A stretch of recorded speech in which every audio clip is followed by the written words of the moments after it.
বর্তমান আমাদের সমাজে এখন পানির যে সংকট দেখা দিয়েছে, আমাদের উপরে যে অতিরিক্ত তাপমাত্রা যে গরম পড়তেছে এবং প্রত্যেকটা শিশু পর্যন্ত যে পানি খাবে পানি পাচ্ছে না, এবং যুবক বৃদ্ধরা পানি পাচ্ছে না, গোসল করার মতো পানি পাচ্ছে না, অধিকাংশ টিউবওয়েলে পানি আসা বন্ধ হয়ে গিয়েছে। এটা একদম আল্লাহ তাআলার স্পষ্ট একটা গজব আমাদের প্রতি। আমরা আজ ইবাদত থেকে সরে যাওয়ার কারণে রব আমাদের প্রতি অসন্তুষ্ট হয়েছেন, এবং এই যে পানি আসাগুলো বন্ধ হয়ে গিয়েছে, পশু পাখিগুলা জঙ্গলের মধ্যে ঘোরাঘুরি করছে, হাহাকার অবস্থা।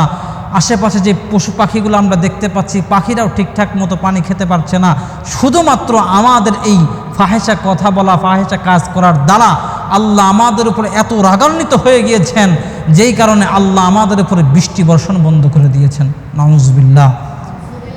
এই জন্য রবের কাছে আমাদের বেশি বেশি দোয়া করতে হবে, এবং আমরা হাদিসের আলোকে জানব যে আল্লাহ তাআলা আমাদের উপরে কেন ক্রোধান্বিত হয়েছেন, আল্লাহ তাআলা আমাদের উপরে কেন রাগান্বিত হয়েছেন।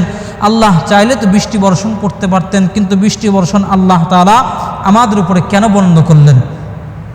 আন আবি হুরায়রা রাদিয়াল্লাহু আনহু قال قال رسول الله صلى الله عليه وسلم। আবু হুরায়রা রাদিয়াল্লাহু তাআলা আনহু বর্ণনা করেন, রাসূল সাল্লাল্লাহু আলাইহি ওয়াসাল্লাম বলেন, ইয়াকুলুল্লাহু আযজা ওয়া জাল, আল্লাহ তাআলা হাদিসে কুদসির মধ্যে নিজে বলেন যে আল্লাহ তাআলা বলেন, লাউ আন্না আবিদি আতাউনি লাসকাইতুহুমুল মাতরা বিল্লাইল। আল্লাহ তাআলা বলেন, যদি বান্দা আমার আনুগত্য করত, যদি পৃথিবীর মানুষ আমার আনুগত্য করত, তাহলে আমি রব তাদের উপর রাত্রিবেলায় বৃষ্টি বর্ষণ করতাম। যদি আমার বান্দারা আমার ঠিকঠাক মতো আনুগত্য করত, তাহলে আমি আল্লাহ তাদের উপর রাত্রি বৃষ্টি বর্ষণ করতাম। সুবহানাল্লাহ।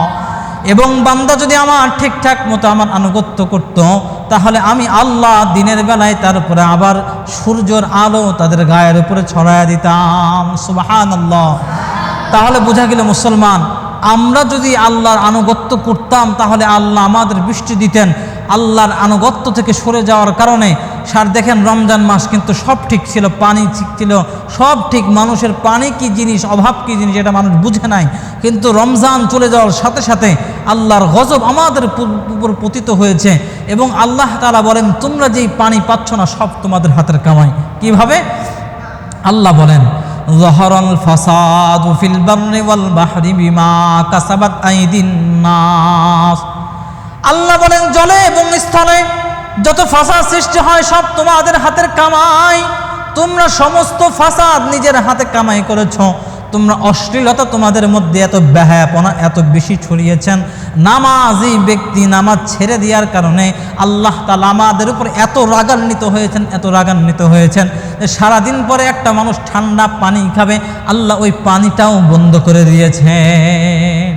মোটরের পানি আর কয়দিন খাবেন? এটা তো আল্লাহর ইশারা। আল্লাহ যদি বলে কোন বন্ধ হয়ে যাও, বন্ধ হয়ে যাবে। সারা দেশের মানুষ যদি পানি কিনে খাওয়া লাগে, দেখবেন অধিকাংশ মানুষ না খেতে খেতে, টাকা অনেকের কাছে তো আর্থিক অবস্থা ভালো নেই, না খেতে খেতে তারা মারা যাবে। এই জন্য আল্লাহ আমাদের উপরে যে নিয়ামত দিয়েছিলেন, এই অফুরন্ত নিয়ামত, এই নিয়ামতের শুকরগুজার যদি আমরা করতে পারতাম, তাহলে কিন্তু আমরা একজন মুমিন এবং মুত্তাকি হতে পারতাম। তিরমিজি শরীফের 2169 নম্বর হাদিসের মধ্যে নবীজি বলেন, ওয়াল্লাযী নাফসি বিয়াদি, ওই সত্তার কসম যার হাতে আমার প্রাণ রয়েছে। আল্লাহর হাবিব বলেন, ওয়াল্লাযী নাফসি বিয়াদিহি, ওই সত্তার কসম যার হাতে আমার প্রাণ রয়েছে, লা তা'মুরুন্না বিল মা'রুফ, তোমরা যতক্ষণ পর্যন্ত তোমরা যদি সৎ কাজের আদেশ না করো, অসৎ কাজ থেকে মানুষকে বিরত না রাখো, আও লা ইউশিকান্নাল্লাহু ইয়াবআসা আলাইকুম ইকাবাম মিন, তাহলে শীঘ্রই তোমাদের নিকট আল্লাহর পক্ষ থেকে আযাব আসবে। তো আল্লাহর অটোমেটিকলি আযাব আমাদের কাছে চলে আসছে। কেননা আমার পাশের বাসায় একজন গুনাহের কাজ করছে, আমার এক মুসলমান ভাই গুনাহের কাজ করছে, আমি ভাবতেছি ওর বাপের টাকায় ও গুনাহ করতেছে, আমার কি? আমি বাধা দেব কিসের জন্য? আমার কিসের শক্তি, আমার কিসের কাজ তাকে বাধা দিব?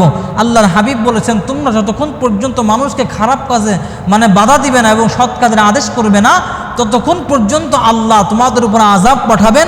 আযাব পাঠানোর পরে সুম্মা তাদউনাহু ফালা ইউস্তাজাবু লাকুম, তখন তোমরা হাজার হাজার মানুষ মিলে দোয়া করবা, কিন্তু তোমাদের এই দোয়া আল্লাহ কবুল করবে না। এই জন্য প্রিয় উপস্থিতি মুহতারাম হাজরিন, আমরা আল্লাহর কাছে বেশি বেশি কাঁদতে হবে। কেননা আল্লাহ বলছেন উদউনি আস্তাজিব লাকুম, তোমরা আমার কাছে চাও, আমি আল্লাহ দান করব। আল্লাহ রহমান রহিম, তিনি পরম করুণাময়, অসীম দয়ালু, তিনি মার থেকেও কোটি কোটি গুণ বেশি দয়ালু। এই জন্য রবের কাছে বেশি বেশি দোয়া করা, রব আপনি আমাদেরকে পানি দেন, আমরা তো আপনার রহমত ছাড়া একদম নাজেহাল, আমরা আপনার রহমত ছাড়া কোনোভাবে আমরা অচল, আপনার রহমত ছাড়া আমরা সফল কাম আসতে পারবো না। অতএব আল্লাহ আপনি আমাদের প্রতি রহম করুন, আমাদের এই বাংলাদেশকে আপনি পানিতে হেফাজত করুন, যে পানির অবস্থা, প্রত্যেকটা শিশু, প্রত্যেকটা পশু পাখি যে পরিমাণ পানির জন্য ছটফট করছে, প্রত্যেকটা যুবক যুবতী, প্রত্যেকটা ঘরের মানুষেরা যেভাবে পানির জন্য ছটফট করছে, আমার মনে হয় এই অবস্থা যদি 1 মাস থাকে মানুষের অবস্থা খারাপ হয়ে যাবে। এই জন্য আমরা আল্লাহর কাছে দোয়া করব, আল্লাহ যাতে আমাদের উপর রহমতের বৃষ্টি আল্লাহ আবার বর্ষণ করেন, আল্লাহ যেন আমাদের প্রতি সন্তুষ্ট হয়ে যান। আর আমাদের উচিত রবের নাফরমানি থেকে ফিরে এসে রবের ইবাদতের মধ্যে আমরা নিযুক্ত হয়ে যাব। আল্লাহ আমাদেরকে এই কথাগুলো অনুযায়ী আমল করার তৌফিক আল্লাহ দান করে, সবাই বলুন আমিন।